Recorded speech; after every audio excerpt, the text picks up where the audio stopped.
So here's my face. 6 months ago, I was so chopped. Like, I have a lot of water here. I'm very bloated. I have systemic inflammation. I have acne. And I'm very chopped. While here, I'm not as chopped, you know? I'm still pretty chopped. But yeah, I'm not as chopped. Now, you can see the 6 month difference. And I started seeing difference in the first 4 weeks that I started actually doing stuff. Now, first thing about bloating is understanding the difference between subcutaneous and visceral fat.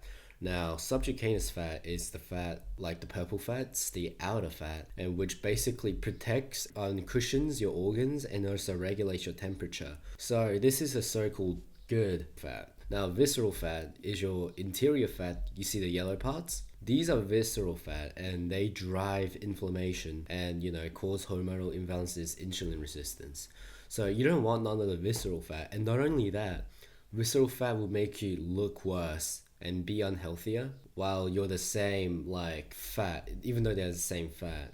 Now you can kind of see this with this example. This is a model, so-called model. You can kind of see her features on her face. So just looking at the face, if I covered her face, like, you would say she's pretty skinny. Yeah, but if I were to do this, okay, she's a little fat. And this is because of the visceral fat.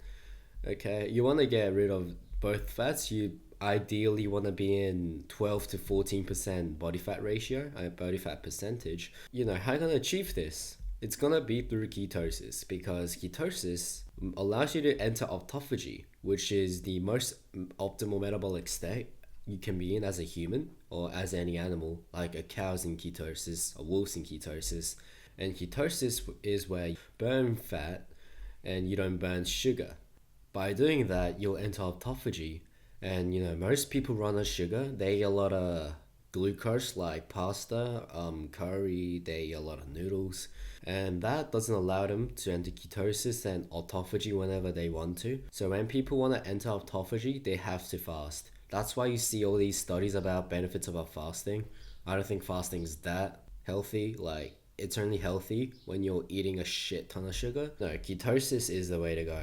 And you can kind of see the process where the autophagy is eating dead cells and it's eating toxins to fuel your body and cleanse your body. So autophagy is a powerful tool to not only lose weight but just to be healthy in general. Here are the foods that you want to eat to enter autophagy and ketosis. You don't want any keto cookies. You don't want any keto drinks. You don't want any like these bullshit advertisement keto foods. You want actual food, okay? These are actual natural foods, and the first thing, the foundation of everything, is going to be red meat. Red meat has every single essential nutrient: vitamin A, vitamin B12, vitamin 6, vitamin D, K2, choline, carnosine, creatine, taurine, CoQ10. Has everything, okay? Everything. It's very important. Foundation of human life. And we know this because of the stable isotope analysis of ancient humans millions and thousands of years ago. And that basically confirms that we ran off of red meat.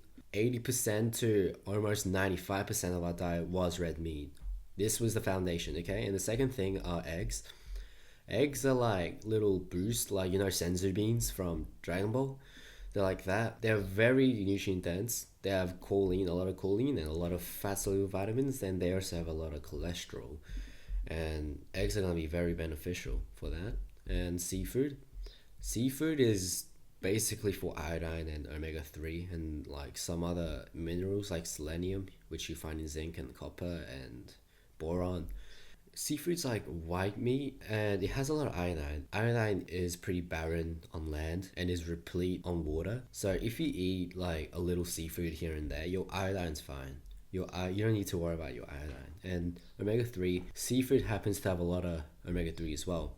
Another thing is raw dairy, because raw dairy contains a lot of calcium. We do know calcium's reduced through things like pasteurization and growth factors like IGF-1. And we do know for the fact that IGF-1 is completely destroyed over 40 degrees if you pasteurize it. And things like growth hormone as well. So you just won't grow as much. Dairy, this has a little sugar as well, which will bump you out of ketosis. But it's not a lot of sugar. Like, you have to juggle on like 2 liters of dairy each day to run off of sugar from dairy, and not be in ketosis all the time. Being in ketosis also produces ketones, which is a better energy source than glycogen. It is the body's most preferred source of energy, and we do know for the fact like this is true because our brain always prefers to use ketones.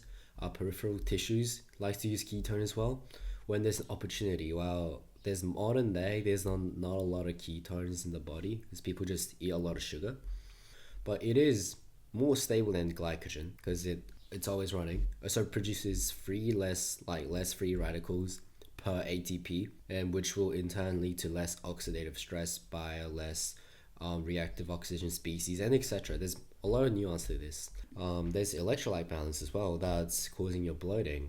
Now, the optimal potassium part for sodium part is 3 to 1. This is important. Now, this is how sodium reacts to potassium. This is why you want the ratio to be optimal. The ratio, not the amount. You don't want 5 milligrams of potassium while 2 milligrams of sodium. You don't want none of that, okay? You want the ratios. Ratio is the most important part, and people don't talk about it because that basically changes how sodium and potassium react to each other and changes how your biochemistry works. And now, the perfect food for the potassium and sodium is red meat. See potassium? That it has 318 milligrams of potassium. It has 72 of sodium. So ground beef, red meat, has the perfect amount of sodium per potassium ratio. Isn't that insane? Like, meat just happens to be what we evolved from, and it happens to have perfect ratios of everything. It's crazy. Meat is the foundation of all life, okay? So you don't need to have any sodium or potassium supplements like D-bloat from Keishami. You don't want none of that.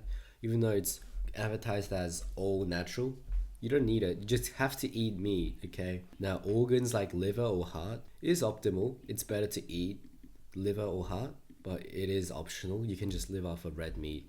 Now, another thing to bloating is your insulin sensitivity. And, sodium just happens to cause insulin sensitivity once again. And when you don't get enough salt, your cortisol spikes, okay? And that also raises your blood sugar, increases your craving, so you keep eating like a fat ass, and it keeps your body in a fat storage mode. So you'll just keep getting fat. You won't use fat as ketones or other source of energy. You'll just keep using glycogen, which is, like, as I said, not optimal. And a big contributor of this are seed oils, canola oil, vegetable oil, like just olive oil is a fruit oil, but same thing. I see olive oil as a seed oil, even though it's technically a fruit oil. It's because of the high linoleic acid, okay? Now, linoleic acid has a lot of bad things around it. It's not the linoleic acid itself, it's the ratio between linoleic acid and alpha linoleic acid. Now, let me give you an example. Things like olive oil, as I said, I basically view them as seed oil, has 10 to 1 upon average linoleic acid to alpha linoleic acid ratio. Another seed oil, vegetable oil, it varies a bit between each stuff. It can basically between 8 to 1 to 150 to 1, okay? Now, not knowing the ratio, the proper ratio, this wouldn't sound too bad. Now, I'll tell you what's optimal here. Anywhere in nature that you find, at the very least, it'll be 4 to 1. If it's above 4, it's bad, and your body's not adapted to eat anything above that. Now, things like butter has about 2 to 1 ratio between linoleic acid and alpha linoleic acid, while things like tallow is even better at 1.4 to 1. Now, do you see how these seed oils has a lot of linoleic acid? Like olive oil, for example, 20% of olive oil is linoleic acid. It has way too much, and this high amount of linoleic acid will cause pro-inflammatory cytokines, which will in turn cause free radicals, which will also cause cell oxidative stress, which none of us want. This will cause bloating and like make your face worse.